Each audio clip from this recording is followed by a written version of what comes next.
cita textual está conmigo Ana Francis Moore, líder social, escritora, directora de escena, artista multidisciplinaria, cofundadora de la compañía de cabaret La Reina Chulas. Y bueno, hoy es candidata a diputada plurinominal en la Ciudad de México por Morena. ¿Cómo estás, Francis? Hola, pues encantada de estar contigo, de estar con tu auditorio. Muchas gracias. Gracias a ti. Pues platícanos en esta nueva etapa que estás emprendiendo, ser candidata de Morena por la Diputación de la Ciudad de México. ¿Cuál es tu proyecto? ¿Qué es lo que estás ofreciendo a la gente para que pues, conozca más de ti? Mira, es importante entender un poquito el proceso en el que va el Congreso de la Ciudad de México, dado que es un Congreso relativamente nuevo después de que se hizo el Congreso Constituyente. Somos una ciudad que tiene una constitución relativamente nueva y la mayor parte de los problemas que tenemos ahorita en términos de lo constitucional a nivel local tiene que ver con la serie de reglamentaciones que hay que hacer para que esas leyes tan hermosísimas que se escribieron en la Constitución de la Ciudad de México, pues se conviertan en acciones, en políticas públicas y en acciones de la vida cotidiana. Entonces, ahí hay un reto como súper importante que empezó la legislatura, que todavía sigue su curso y proceso al que hay que darle continuidad. Y bueno, por supuesto, la Ciudad de México ha sido líder y vanguardia en temas de derechos humanos, de derechos sexuales y reproductivos, de derechos culturales, etcétera. Ha sido vanguardia no solamente a nivel nacional, sino en toda la región latinoamericana. Entonces, me parece que una de las cosas con las que hay que ser consecuentes justamente con continuar con propuestas de vanguardia, con continuar eh, eh, con esta serie de ensayos sobre construcción de un contrato social cada vez más aventado con los derechos humanos, cada vez más aventado con las libertades. ¿Cuáles serían los pros y las fallas que tú has detectado en la actual legislatura? Que digas que resaltas el trabajo, pero también Mm. qué es lo que se tiene que mejorar. Supongo que una de las cosas que sin duda hay que mejorar es la rendición de cuentas, es decir, el poder legislativo tiene la capacidad de llamar a cuentas al poder ejecutivo, esto es, no solamente a la jefatura de gobierno, sino a las jefaturas que antes eran alcaldías y que antes eran delegaciones y que hoy son alcaldías. Y o sea, en esa rendición de cuentas, es decir, un congresista de la Ciudad de México tiene la facultad de hacer leyes, proponerlas, hacer las reglamentaciones, etcétera, etcétera. Eh, Vigilar que las reglamentaciones con las instancias correspondientes se vayan haciendo acorde a las necesidades de la sociedad civil y acorde a la Constitución, pero el Congreso también tiene la facultad de revisar qué es lo que está haciendo el Poder Ejecutivo. Entonces, en la Ciudad de México, en los últimos años hemos tenido una reforma política súper importante en donde ya tenemos muchísimas facultades nuevas que no teníamos, como tener una jefa de gobierno, por ejemplo, y como tener alcaldías, que es una cosa nueva para nosotros. Pero me parece que esas alcaldías necesitan justamente mucha mayor transparencia y rendición de cuentas a la ciudadanía. Creo que ahí hay una ventana de oportunidad súper importante. Te voy a hacer una pregunta, no sé a qué alcaldía pertenezcas, pero ¿tú tienes idea de en qué se gasta el dinero de cultura de tu alcaldía? Bueno, pues si no tienes idea es porque no te lo han informado. Entonces, es importante saber, ahora sí que como decía mi mamá, ¿a cómo salen y por qué tan caro? Pues, ¿no? Entonces, esas cosas son importantes saber, pero insisto, es un asunto como de nuevas facultades que tienen que ver con que la ciudadanía esté informada de las cosas que se están haciendo en sus alcaldías y tengan la claridad de qué se les solicita a quién, en qué momento y de cómo se revisa, cómo se supervisa y cómo se fiscaliza eh, no solamente el uso de los recursos, sino las acciones que se deben de llevar a cabo. Ahora con esta pandemia y el daño económico que ha generado al sector de turismo, del sector también de cultura, ¿cuál sería ahí la forma en la que pudiera impulsar desde el Congreso para poder beneficiarlos? Porque digo, la situación económica también no les ha habido, bueno, no ha estado a su favor. Mm. Mira, las acciones que se hacen desde el Congreso de pronto pareciera que tienen es decir, la legislación tiene su proceso, digamos, y su proceso no es precisamente inmediato, que no significa que sea lento. ¿Me explico? Pero sí, o sea, en lo que discutes una ley, en lo que entiendes primero la ley que necesitas hacer de acuerdo a las necesidades de la ciudadanía, en lo que proyectas dicha ley, la discutes, la consensúas, etcétera. Esa ley se aprueba y luego eso se convierte en una serie de reglamentos. Digamos que ese es un proceso lento que no resuelve problemas de inmediato, pero sí debería de resolver problemas de manera definitiva.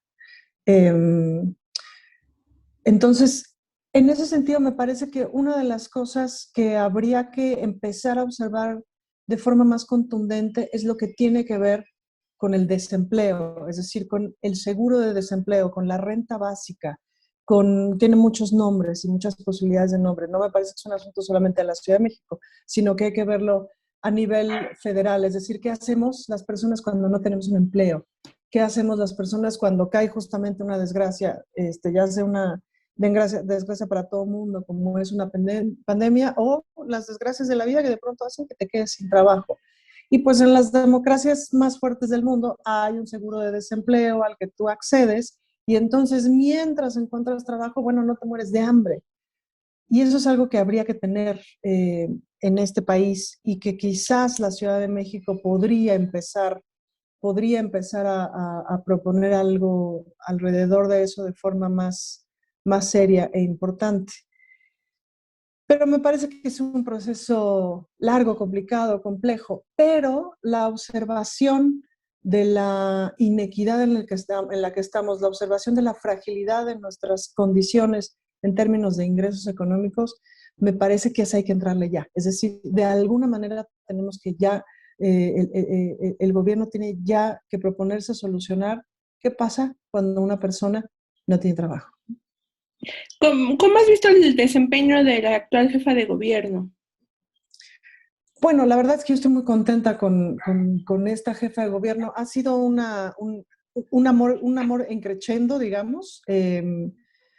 No la tenía yo tan ubicada cuando fue secretaria del Medio Ambiente de la Ciudad de México. Sin embargo, eh, pues sí tenía yo muy ubicado como estaba yo muy conforme y muy contenta con todo el equipo de Andrés Manuel cuando fue jefe de gobierno, etcétera, etcétera.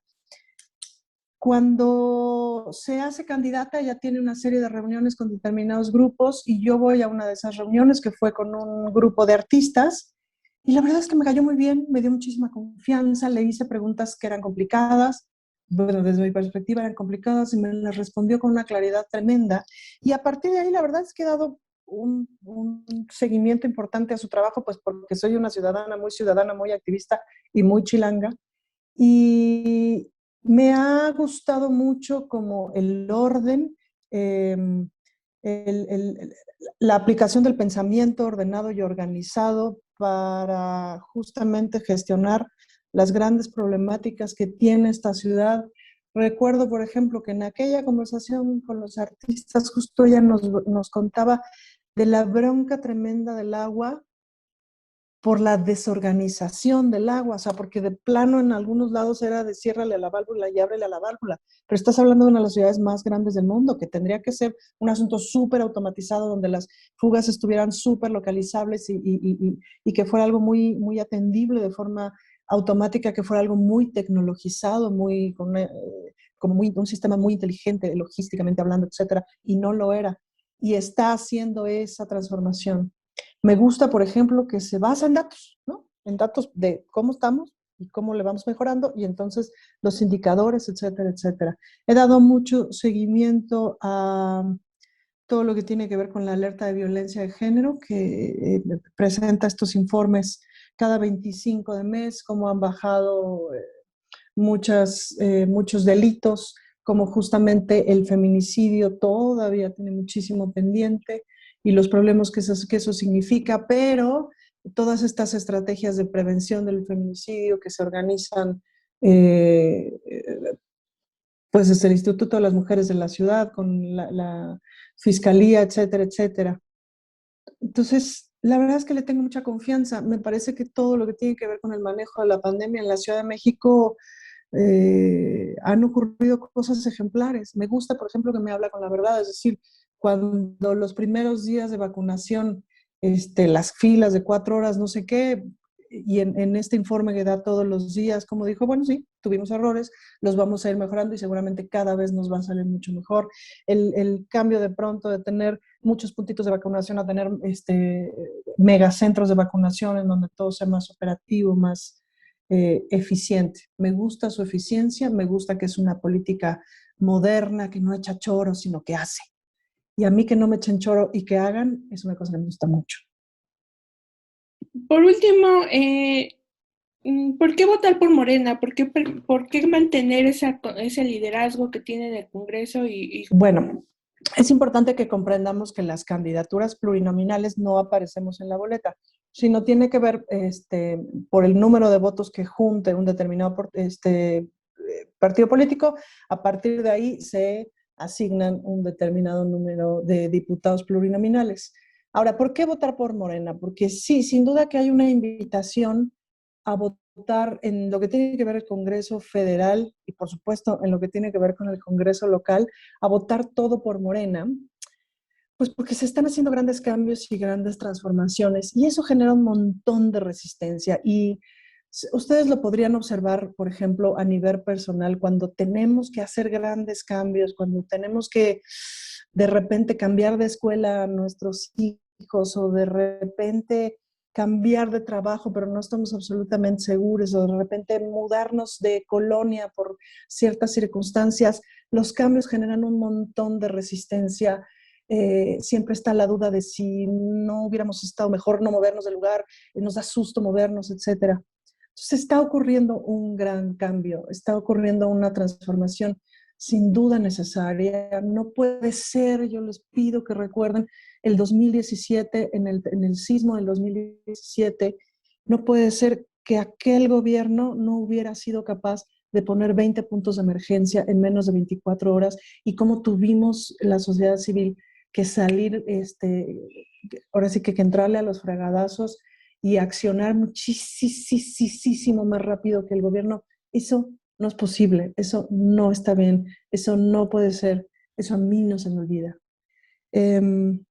Por eso me parece que en este momento, y ojo porque los partidos no son eternos, es decir, yo pues en otras ocasiones obviamente voté por el PRD, era importante votar por el PRD en ese momento, ahorita pues, híjole, está pelón. En este momento me parece que es importante votar por Morena para continuar con esta transformación que se está haciendo, que básicamente tiene que ver con una limpieza profunda y un reordenamiento cívico y social.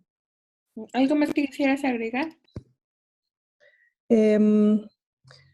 Pues agradecerles que escuchen y decirles que vean a sus candidatos, a sus candidatas, por ahí andan en las calles trabajando de casa en casa. Sí sé que mis compañeros candidatos de Morena andan, los que están haciendo campaña, digamos, los que van por voto directo, pues andan por las calles, de casa en casa, tocando timbres, platicando con la gente. Y yo les diría, pues vayan y víbrenlos, pues, ¿no? Vayan y escuchen las propuestas, etcétera, pero sobre todo confíen en lo que ven, confíen en lo que escuchen, confíen en lo que sienten. Una sabe cuando alguien te da confianza o no. Escúchenles porque es importante tener esta relación, es importante saber quiénes son tus diputados, es importante saber quién es tu alcalde, de qué va su onda y qué está haciendo para ti, ¿no?